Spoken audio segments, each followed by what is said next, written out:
sounds. And this is probably the biggest interview that I've ever done. So I'm super excited and a little shaky. Please introduce yourselves. Tell us who's in the band and how you guys got together. So I'm Marion. I'm singer and rhythm guitarist in the band Ephanemer.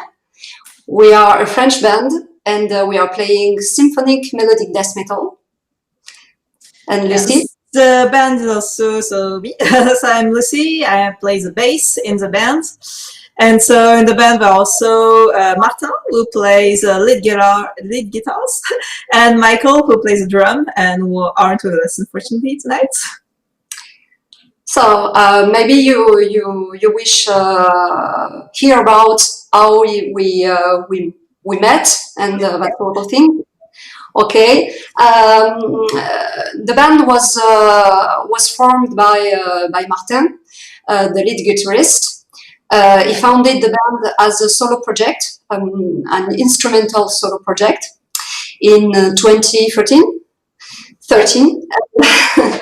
And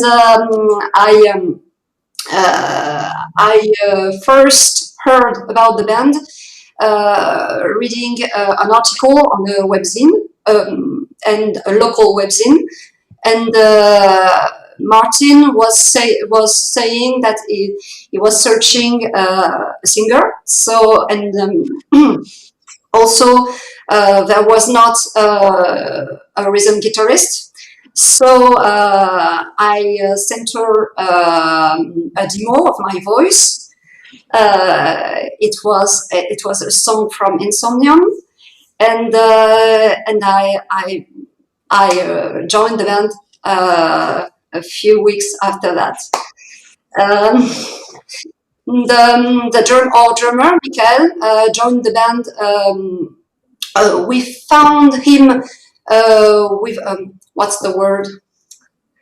Une petite annonce. A sort of advertisements, I think. Yes. Yeah, like a want ad.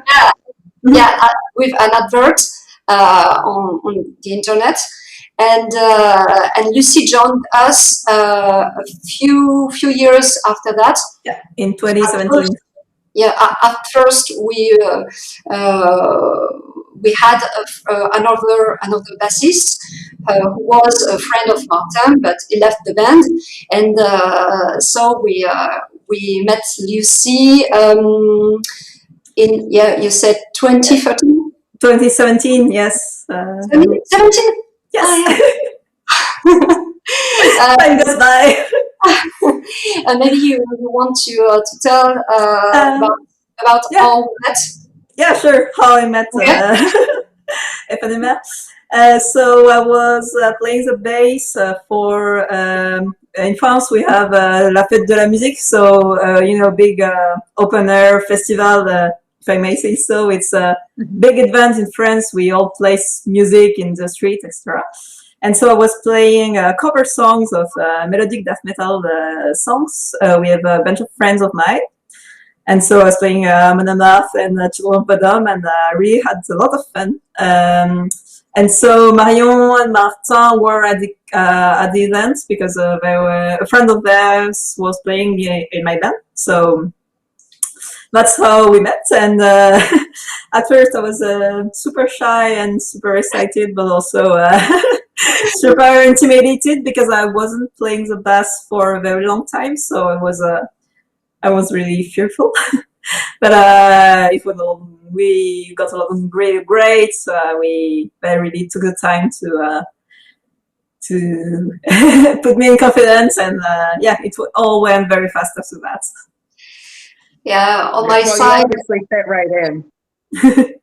Yeah, sorry. I said you guys she obviously fits right in. You all fit very well together. Like you very tight how you play. Oh, great. So, sorry. No, go ahead. I wanted to add some details, just some details. It's because we were searching for a bassist, and we we put adverts on the internet, but not on the appliance. Appliance, yeah. We were not convinced by all the bassists who contacted us, and so we were yes, a bit sad. And just at that moment, we found Lucy, and it was really cool. Yeah, that's awesome. Well, they say that you don't grow when you're comfortable, and you don't. I don't know. You don't manage to get anywhere unless you're willing to take the risk. You know, and at those moments where you have, like you say, you know, you didn't find anybody, and there was a bit of, you know, sadness because you weren't finding that connection, and in that moment of discomfort, obviously you found the perfect basis. So that's good on. Yeah, that's right. So just like that. Being women in metal, do you guys find that it's competitive over in France, as far as how the metal scene works for you guys? Or do you find it to be very comfortable in the metal scene for women? I mean, between us, it's always been. I remember one of the first interviews I did with Fanemer. The interviewer asked us if there was any kind of competition like between us, and I was really shocked because it's absolutely not the case. And I think we have all place, and we are well. I mean, within the band, actually, there is absolutely nothing. Yeah. And it's really comfortable. And it's awesome to have another girl with me. Yeah. Well, and for the metal scene in France in general, I must admit, I don't know. Sorry. I don't think there are much other women. Well, there is French women in other international bands, such as the singer from Clémentine Delaunay. Vision of Atlantis, thank you. But in French bands, I don't think there are that much. Not in the medium and big bands. Yeah, in my experience was a mixed bag. I mean, I had the impression. It's a word. I had the feeling at first that I was not taken very seriously. First, when the first gigs we did in Toulouse, in our hometown, I had the feeling that I was not taken very seriously, but some of the male audience. But at the same time, there was a lot of great positive energy from other women. There's always many women at every show that are very, very glad to see other women on stage. And they come after the show and they tell us it's very great. And there also, of course, there is also many men who are very, very cool with it and very positive with the fact to see more women on stage. So I think this experience of this feeling, this negative feeling that I had was a set of few persons that was there. I mean, I sensed it, but eventually, with time, everyone shut up. So yeah. I always ask when we have females in metal on, or women in metal on, because sometimes it's competitive and sometimes it's not. And I've noticed that it's not necessarily competitive between us women. And I say us women, I'm by no means a musician, but I certainly am a writer in the music industry. But I find sometimes that the men are the ones who get competitive. So that's why I always ask that question, because, you know, the answers are always hit or miss. Sometimes you get, you know, men who are like, oh, well, you know, that's our stage type of thing. And then you get the men that are like, hey, like, you're doing it better than me, and they're appreciative of it. So all the answers always vary. That's why I always ask that question. Okay, if I don't think I fully understood what you said. You said that it was men that were competitive. So, well, that's really what I was asking, was like, I noticed that a lot of women aren't so competitive in the industry. We seem to kind of mesh better together. I find sometimes that it's the men, not all the time, like, and not everyone, like, I'm not going to center out anybody or anything like that, but sometimes it's kind of like a kick to their ego when women get up there and kind of do it better, you know, or you know, show them how you work the stage. I mean, I've seen you guys live, and like I was saying to Lucy backstage, when I saw you guys, I didn't know who you were. I bought the tickets because I was going to see Crimson Shadows. Their drummer is a friend of mine. He's in the next book. So, and in the last book, actually. So I gone to see them, and when I left, I had to drive all the way home to Niagara Falls from London, Ontario, and all we did was talk about your set and put the CD on and listen to it, because I bought stuff from you guys and from Crimson Shadows and from Ailstorm, but you guys were the ones we listened to on the way home. So I was absolutely blown away, and I became an instant fan. But I think, and I do remember talking to you. You guys all signed the CD for my daughter, who you guys met earlier.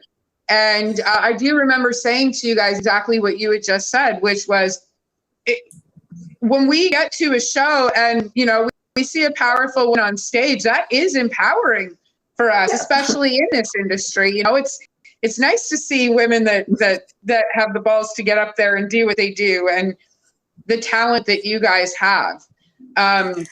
So I'm going to ask about your talent, and then I know you guys have a little bit of tea to spill because you have an album coming out soon. So I'd like you guys to tell me what you can tell me. But how did you guys get into metal? Good question.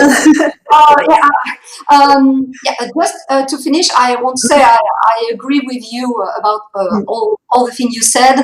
I think that the competition comes from most of the time of certain men, and not from women, because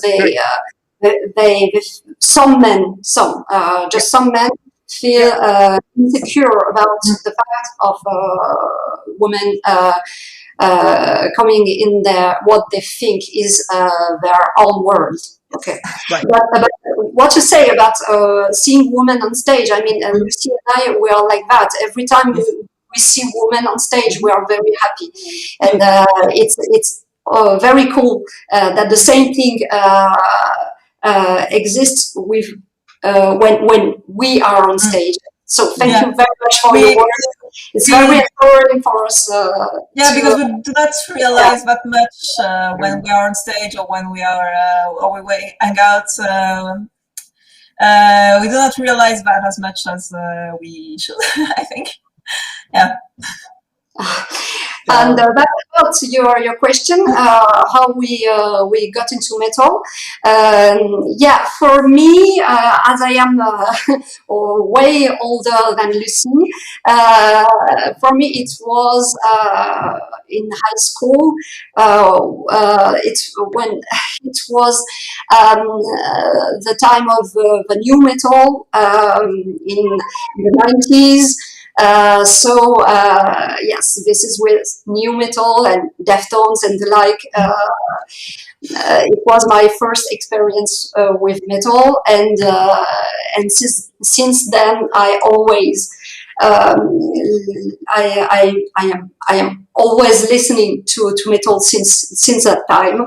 But eventually, with time, I discovered all the style, the genre of metal, and it was like plunging into a new world, because when I was in high school there was not internet, and we were just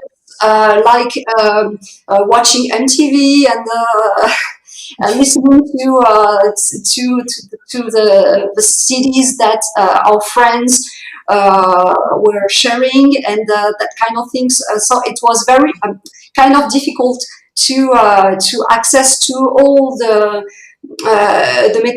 metal records underground that exist at the time, and we were just knowing the big names, and that's all. And but with time, I listened to all that kind of stuff, and it was really a very important thing to me when I discovered the metal world and all the genre of metal. I knew that it was the music I wanted to play. And so in time, I eventually learned to play guitar and to sing, and I founded a first band, and after that I joined FNMR, and there was a long period of time in the between the moment I started to listen to metal and the moment where I really played metal in a real band. I mean, FNMR. Nice. So maybe Lucy, you want to share your story? That's quite not the same. I discovered metal quite late, I think, when after high school, like in I don't know the English terms, but like, well, after I graduated. And at first it was kind of shallow, if I may say so. I discovered really big bands. I remember borrowing a Rammstein CD for the first time to my friend, and it kind of started out there. And but what is quite funny is that even if I discovered metals way later than most people, and even if I had the internet and all those things, I had the same process that my wife, I may say.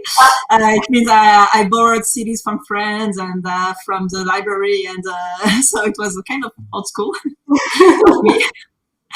But I really started to really enjoy and be curious about the genre when I started playing the bass. I was lucky enough to join the band from the beginning. When I started bass, a few weeks later, I joined the band because bassists are kind of rare.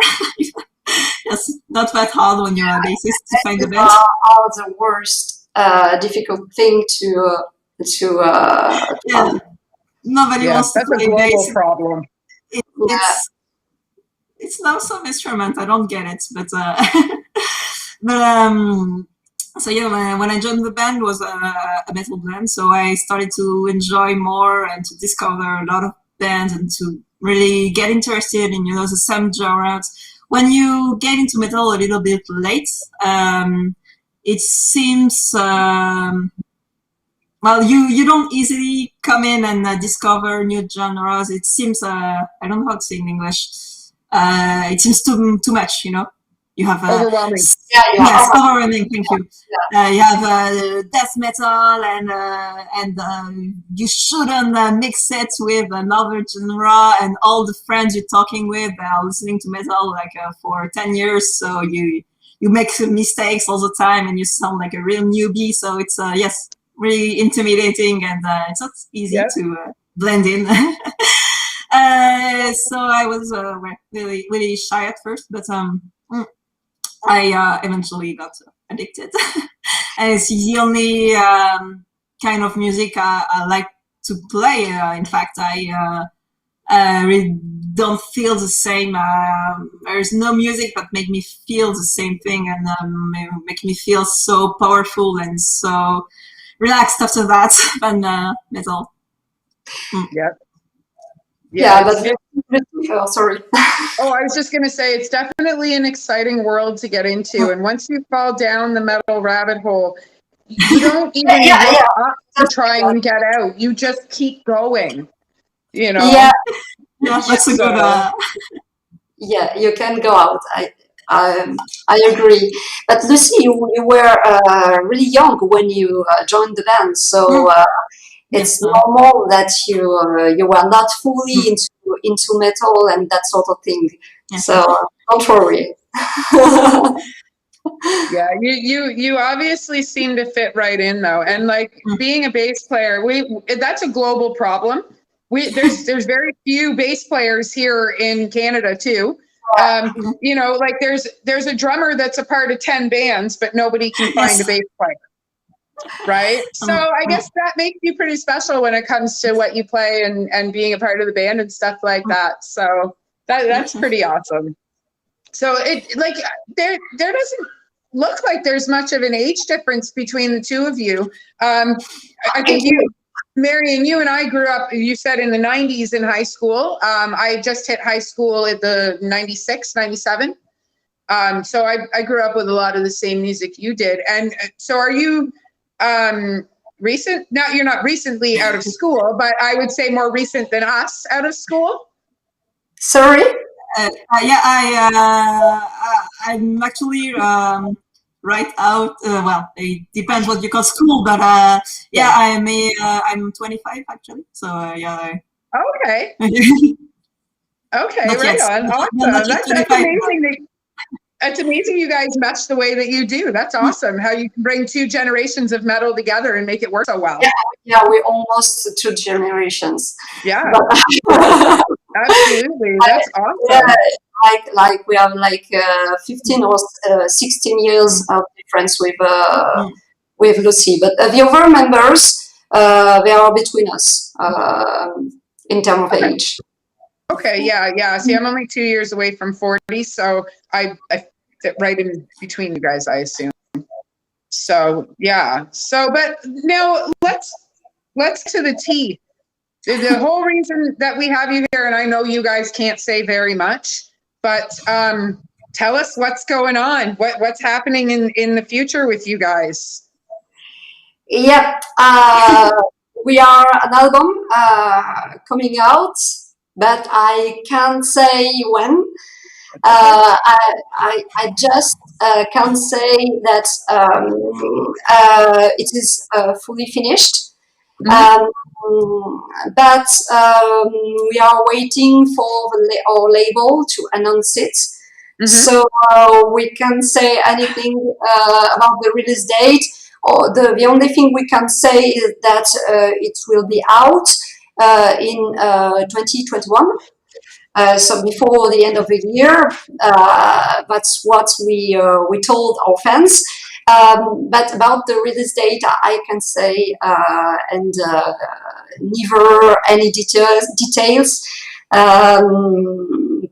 before the label announce it. Sorry. But we are That's okay. super excited. I feel like I got the exclusive Canada, and it doesn't matter if you can or you can't. I'm the one who gets to tell people that.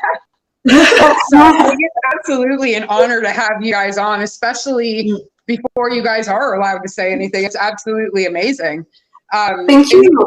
You guys are with Napalm Records? Yes, absolutely. We are with we are signed with Napalm. Good. She was if we were signed with Napalm Records. Yeah, okay. Yeah. So when what's that like being signed with them? Like I've seen lots of bands that work with them and stuff, and they seem to enjoy it. They're over here in North America, and you guys are over there. Do you guys find the distance? You guys are still okay with your working relationship? Like how does that work? They are in Europe actually. I'm sorry, I'm not sure. I'm not sure I understood your question, but yeah, most of the people we connect with are in Germany and in Austria, if I don't say anything stupid. But yes, so No. it's on the same same hour and same working hours, so it's Okay. it's cool. I didn't realize that they were like everywhere.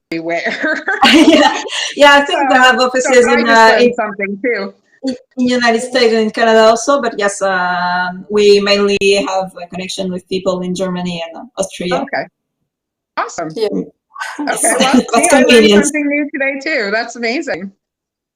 So usually we get to this point of the interview and I always ask because sometimes I either forget if there's something I want to ask or, conversation goes really well. And is there anything that we haven't talked about yet that you guys specifically want to tell everyone?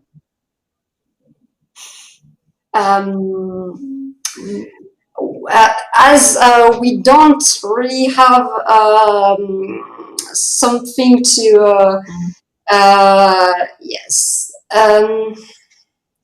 we don't have any actuality right now because our album is not announced, and we obviously with the context of the pandemic, we don't have gigs, nor tours, nor anything planned. So we are just waiting for the release of the album and preparing the release and doing some sort of things like shooting video clips and that sort of thing. But we don't have anything to tell about all of this, so and we trust you 100% with the question and the way you conduct the interview. So. But I have a question for you. Okay. You said you write. You're a writer. Yeah. What do you write? I own Sofa City Sounds. And it's a music compilation book. Actually, Lucy and I spoke about it backstage, and I would love for you guys to be a part of it. And I actually would not only love for you guys to be a part of the regular Sofa City, the France edition, but I would also love for the two of you to be a part of the Women of Metal edition as well. I always have a copy within reach. This is the networking book that I produce. Shameless plug to all my friends that are in this book. Awesome. And we had released the first book in 2014.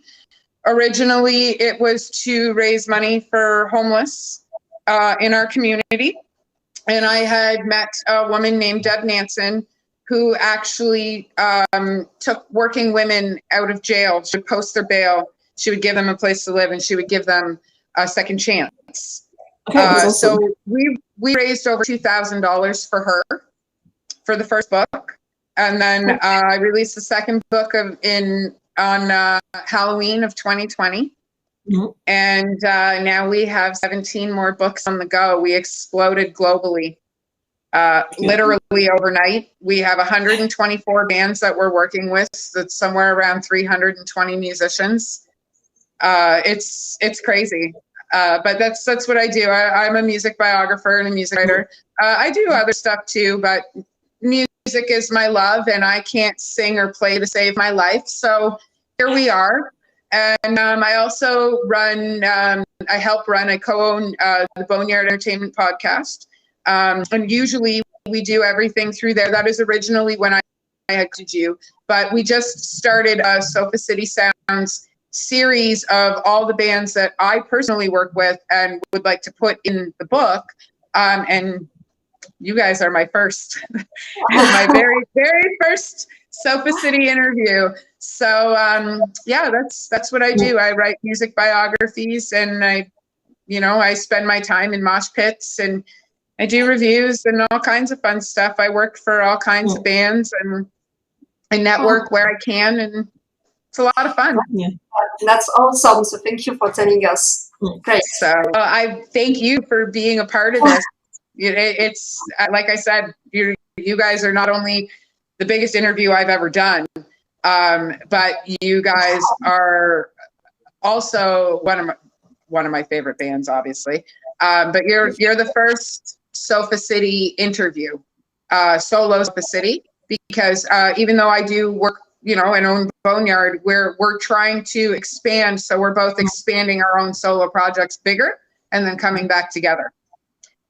So it should be pretty interesting and a lot of fun. And I'm super excited that you guys are here. So thank you. Thank you. Much. Thank you for inviting us. So, well, I'm pretty excited about it. So, shout outs. What other bands do you guys like or work with, or who else would you like to see, you know, that's up and coming that we should listen to or that I should reach out to for Sofa City? Or I think I didn't understood the question. What other bands? Sorry? What other bands that you like or that you work with or that I should work with do you want to give a shout out to? Yeah, any band? Anybody. I don't know. You mean small bands like us? Sure, any bands. Well, I wouldn't call you guys small, but we are pretty small compared to the big bands out there. But yeah, I don't know. Do you have an idea, Lucy? Or no? Yes, I'm trying to find the name of the band. You know, Martin told us about. They're about to release an album. I'm sorry, I'm looking for it. Okay. At the same time, I'm sorry. They had, you know, one single upcoming. It's a band where there is one male singer and a lot of female musician. It's symphonic melodic death metal bands. Mm-hmm. Don't move, please. I'm so sorry. Like, I mean, you can always send me some of the bands you guys are interested in or play with or whatever, and then we can always post it on Sofa City later and post some links to those bands as well. I like to know what bands other bands are listening to. Oh, yes, Arcane Existence. Oh, okay, yeah. Arcane Existence. Arcane Existence is a symphonic melodic black death band. They're from the US, I think. I think so, yes. They're very cool. And there are two women in the band. Yeah, maybe you should listen to them. They released one album, which I liked, and now they're releasing new singles because they're about to launch an album, if I don't say anything to it. But yes, it's very promising, and they're quite small, I think. And they are really awesome. They're well produced and very pro. Yeah. And about the band that we know in Europe, that are in the same genre than us. There is Countless Skies from the UK. Maybe you know them. Mm-hmm. They are more melodic death metal, but with progressive influences. Mm-hmm. So Countless Skies in the UK, they are very cool guys. We met them when we played in the UK, but never saw them play at gig. But they are doing very cool music, and we love them. Mm-hmm. And after that, there are a band in Portugal. Their name is Dark Horse. Maybe you know them. Yeah, they're a woman that sing also, mm-hmm. and they are very, very cool. There are many bands in Europe that we love, but also I think that there is many bands, many bands in the US and the Canada too. What do you think?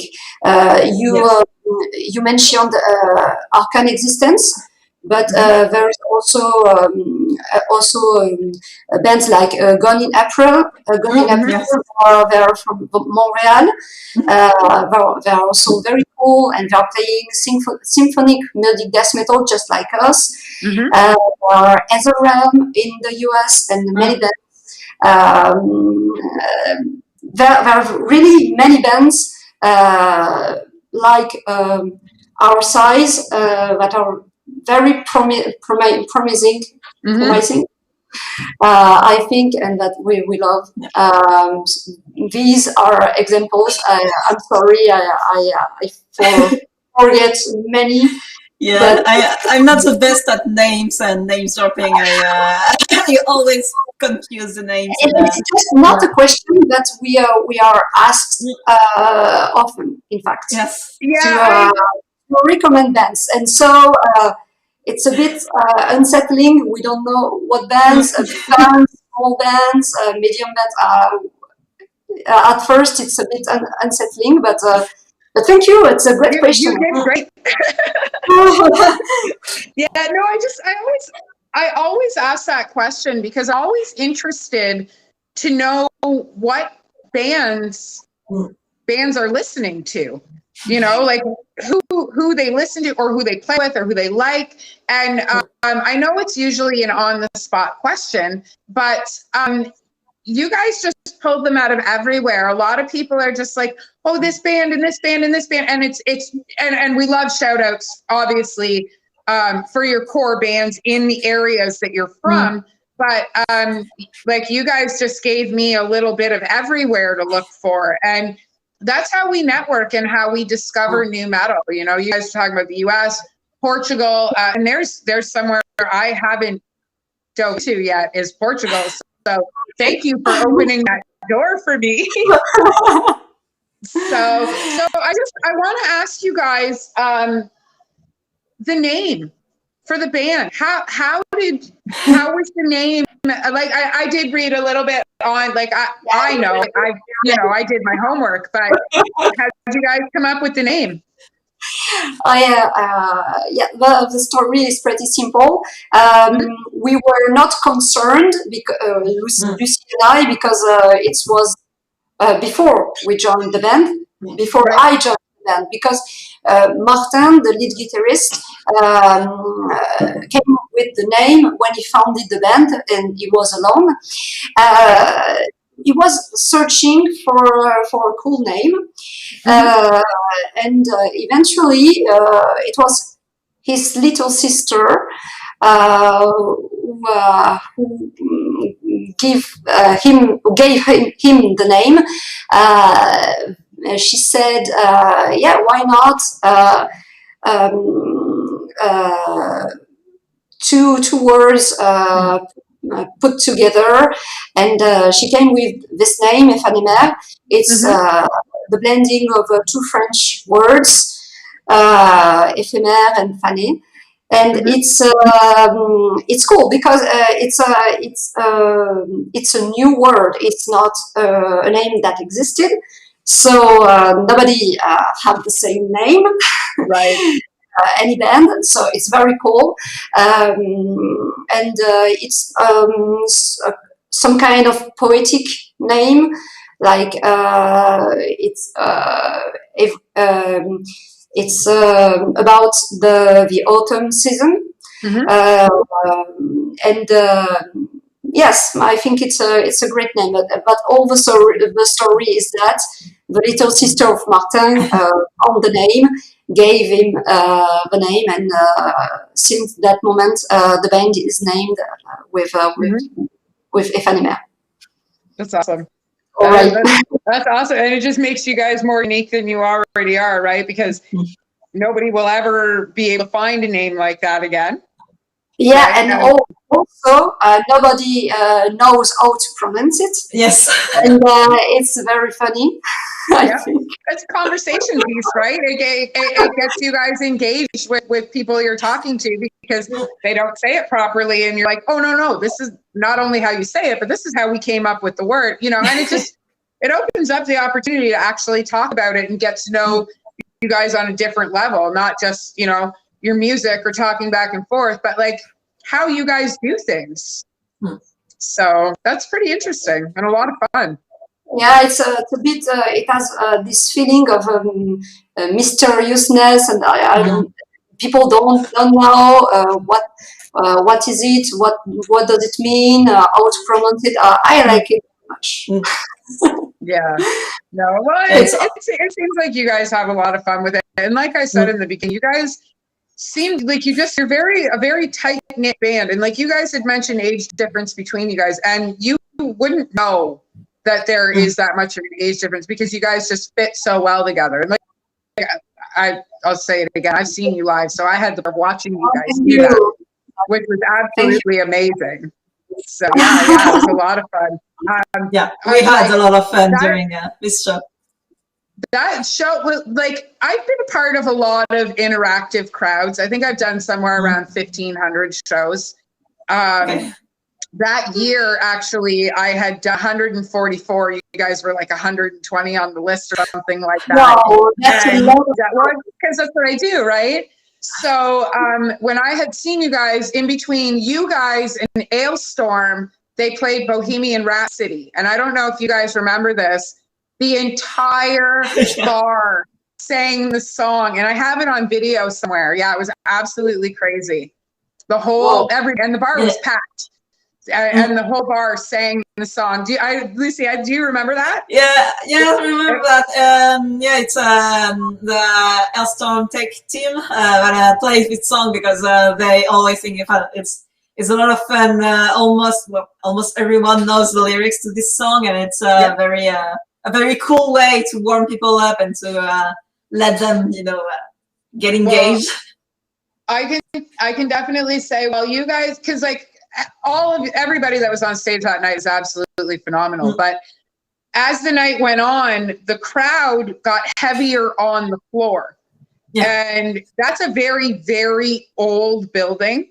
So in between bands, like obviously we'd get louder and heavier and stuff. And from you guys to Ailstorm, you could literally feel the floorboards doing this. And there's not many posts in the basement holding that floor up. Wow. And I can remember moving myself closer and closer to the bathroom to the gate because you could feel the floor doing this during your set and during Ailstorm's set. Yeah, it was crazy. It was so much. Well, friends of mine ran that bar, so it was a lot of fun to do that show.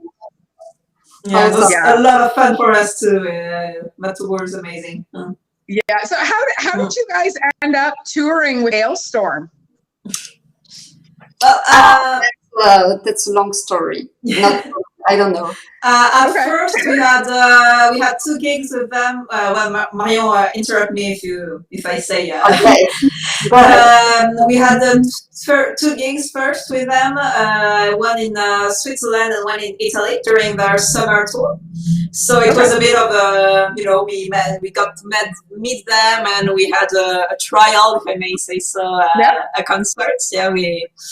And it was really huge scenes and huge stage, so it was very impressive. But that's what we were asked to do that their first part then, and it went well. I think Ailstorm and us, it's not necessarily the match you imagine. They are doing more like pirate metal, as they say, and we do symphonic melodic, so it's not the same genre. But the public really clicked, and it was a good match. So they invited us on the Canadian tour. In fact, we have the same agent. Yes, sorry, I forgot. First, at the very same time, when we signed to Napalm Records, an agent from the agency RTN Touring, which is a European agency which have big names in the metal game. An agent from this agency contacted us. And we were not signed. It was really at the same moment where when we were in talking with Napalm Records, and this agent contacted us. We were super hyped because we were struggling very hard to have gigs and tours. It was very difficult when you are not signed and you have not an agent, a booking agency. It's very difficult.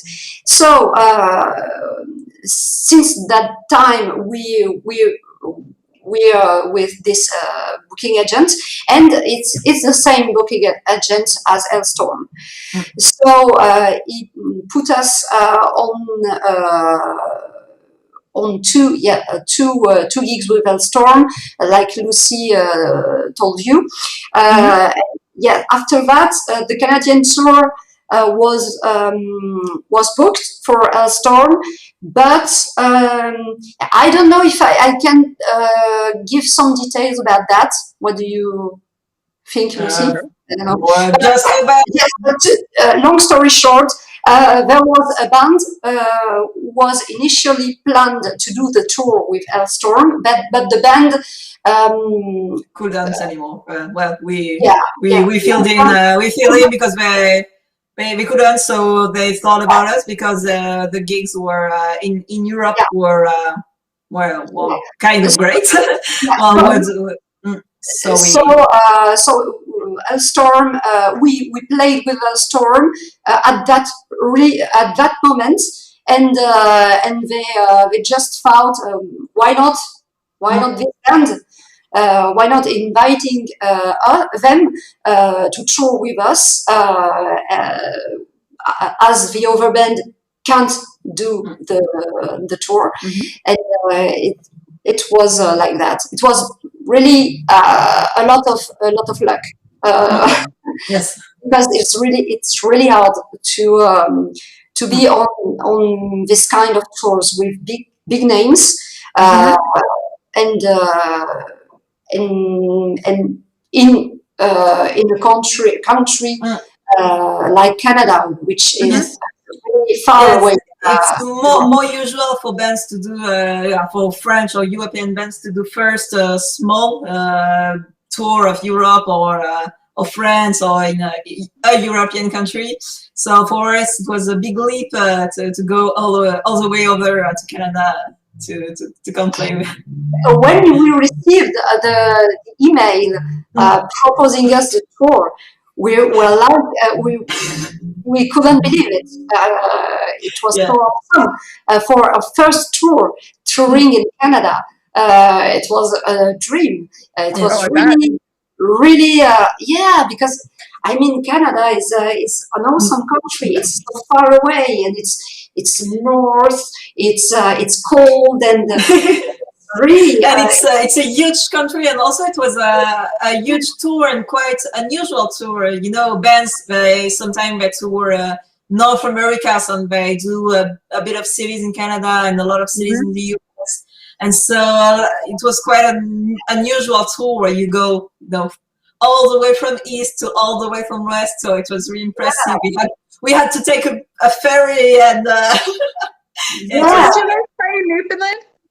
Yeah, we were in Vancouver Island. Vancouver, we took the ferry. So Vancouver's out west, Newfoundland is out east, but you need to take the ferry for Newfoundland as well. So that's awesome. It was really an adventure to do all this trip from east to west, and it was really, really awesome. And I remember really well the London show because right after the show we did that big tour around the Great Lakes. Because the day following the London gig was a day off because the next gig was in Winnipeg. So it was something like where you were from London. Yeah, it was something like a 14-hour drive, something like that. No, 20 hours. Yes, maybe we were like Yeah, because London is really south of the Great Lakes, so we had to do all the tour around the lakes. Just the four of us in our little van, driving one after the other, and it was really it was an adventure. There was snow and it was really windy, like tempests, and that was really an adventure. And I think we will never forget the London concert, the aftermath. That was probably one of the best shows I had done that year. I originally intended to buy the Toronto tickets, and I wasn't paying attention when I hit buy now, so I ended up the London tickets, which was fine with me because Crimson Shadows was playing anyway. And like I said, we were talking about drummers being a part of 10 different bands.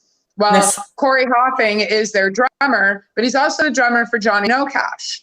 So it was a bonus for me because I had gotten to see them.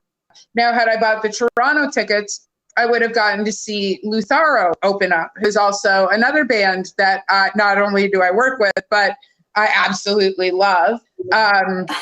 So it wouldn't have mattered which one I had gotten to see, right? Because I love both bands. But now that I had seen the London show, whether or not I saw the Toronto show at the Opera House, I'm really happy I got the tickets I did, because you guys yourselves, very interactive. You're not untouchable. You want to be a part of your fans, how your fans want to be a part of you guys, you know? And I really appreciated that. And that's part of the reason why you became one of my favorite bands so quickly, is because it was very easy to go, hey, I'm Amanda, I'm in Sofa City, let's talk. And you guys were like, yeah, do you want us to sign, or your album? How did you like the show? You guys just right away wanted to talk. And that was after your set. Yeah. So that just shows the kind of effort you guys put in, because a lot of bands don't want to talk after their set. You know, and you guys were like, yeah, let's chat. So, I understand these bands because it's a lot of effort and a lot of well, we feel very tired after the show, but we are very, very grateful for people coming at our merch stand and people willing to talk to us also. And it's really a big part for us, and it's really important. And even if sometimes we are really busy because we have to, unload on the stage and we have almost no time, but we really want to take the time because it's it gives another perspective to the show, and it's really important to connect with people like that. And we are absolutely grateful for people who listen to us and people who come to the show. And it's just normal to be. That's really something we love. At least Lucy and I. The others also, but we really love, the four of us. We really love to hang out with people after the show. It's really, really great, and we hope to do this always. Maybe I don't know, but as we can do it. And but in the Canadian tour, the fact is we were doing all by ourselves. I mean, we were driving. We were setting up our gear on stage. And also, sorry, just a minute. No worries. I keep going if you want. We were also unloading the stage and booking all the hotel. We booked everything ourselves. So it was really challenging for our first tour, and we had a lot of challenge, and so we were kind of tired and always in a rush. But and we had to do the merch stand to also to sell the merch also. So it was very important because the merch we were selling is the way to pay to pay for the hotel and and gas and gas and all. So it's very important to sell some merch, and we had to do it just right after the show. We were on stage, and the minute after, we had to be in the merch stand to sell the t-shirts and all. But it's really we were really tired, but it was a great experience to meet all these people, to talk with everyone in all the states of Canada. I mean, in some states, some people speaking French. It's awesome to speak your own language. comfortable. And in many states, like I think even in Winnipeg, there was people speaking French. And they were so happy to speak French with us. They always say, "Oh, my husband speaks English, or my wife speaks English all the time," and it's so great to have French people coming over. Yeah, and even when a policewoman stopped her on the road because we were driving too much, at a high speed. So don't do that. But we don't do that. But we were exceeding the speed limit, so we were arrested. And the policewoman spoke French. It was in Ontario, I think. Yes. Yeah, we were like, great, she speaks French. Which would probably helped a little bit, right? Because she was able to be. There was no barrier there. So we're a bilingual country, but a lot of us aren't bilingual. Like anybody that's from any of the French provinces, they're bilingual. Any of us from the English provinces, we're English. Yeah, that was all. Really, always some people were speaking some words of French, but the large majority in the English states, the large majority of people were speaking English. But that's okay. It's really great. But it was cool to meet people who spoke our own language.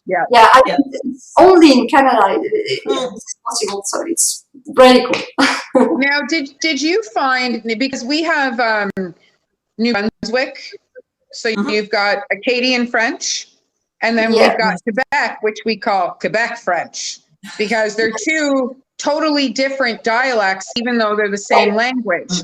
Now, does your dialect differ from Canadian, I guess, Canadian French?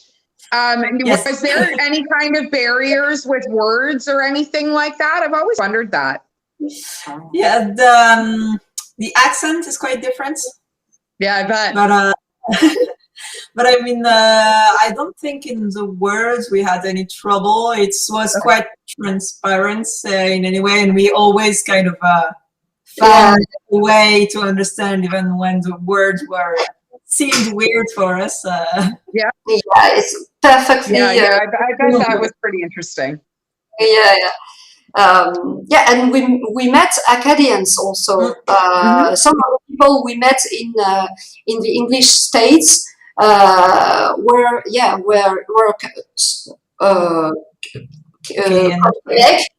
Quebec or Acadians. Yeah, no, that's awesome. That's awesome. Well, we're coming up to our hour, and as promised, I let you guys know that we would be either up to an hour or, somewhere around the half hour. It's been a blast. It went really fast. I didn't fangirl once. You really went really fast. Thank you very much. It's been absolutely amazing. And if you guys want to stick around backstage for 2 minutes, I'll briefly explain Sofa City Sounds again, and then we can be on our way. And this is such an honor, guys. Thank you so much. For us too. Thank you very much. Thank you. All right. I'm kicking the world out, and I'm going to keep you to myself for a few minutes.